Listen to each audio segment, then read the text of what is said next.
2025 November 23 അൽ Nasar vs അൽ ഖലീജ് മത്സരം അവസാനിക്കാൻ മിനിറ്റുകൾ മാത്രം ബാക്കിയിരിക്കെ അൽ നസറിന്റെ മുന്നേറ്റ നിരയിലെ ഒരുവന്റെ പാദങ്ങളിൽ നിന്ന് ഒരു ബൈസിക്കിൾ ഗോൾ എതിർ ഗോൾ മുഖത്തേക്ക് തുളച്ചു കയറുന്നു. കളി കണ്ട കാഴ്ചക്കാർക്ക് ഇതൊരു അത്ഭുതമാണെങ്കിലും ഫുട്ബോൾ ലോകത്തിന് ഇതൊരു പുത്തരിയല്ല. എന്നാൽ ഗോളിനേക്കാൾ അന്ന് ചർച്ചയായത് ഗോൾ അടിച്ചവനായിരുന്നു. കാരണം 2018 റിയൽ മാഡ്രിഡ് ജുവന്റസ് മത്സരത്തിൽ ഇതിന് സമാനമായ ഗോൾ നേടിയ ഒരു ദിവസം അയാൾക്കുണ്ട്. അതേ 7 വർഷങ്ങൾക്കിപ്പുറം ആ ദിവസത്തെ അയാൾ സ്മരിച്ചിരിക്കണം. എന്നാൽ ഇന്ന് അയാൾക്ക് 41 വയസ്സാണ്. കൂടെ കളിച്ചവരും പന്ത് തട്ടിയവരും ഒക്കെ കിതക്കുമ്പോഴും ബൂട്ടഴിക്കുമ്പോഴും അയാളിലെ മികവിന് മാറ്റമില്ല.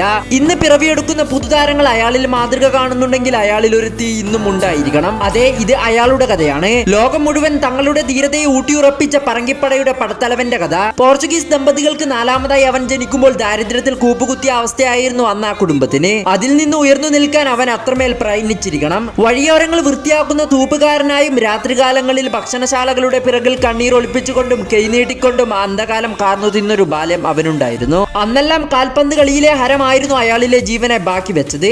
ആ കാൽപന്ത് കൊണ്ട് തന്നെ അവൻ സ്വന്തം ജീവിതം തിരുത്തി എഴുതിയിരിക്കുന്നു. അയാൾ ഒരു അത്ഭുതമാണ്. പഴകുന്നോറും വീര്യം കൂടുന്ന ഒരു അത്ഭുതം. ഏതൊരു ആപത്ത് ഘട്ടത്തിലും പിറവിയെടുക്കുന്ന അത്ഭുതം.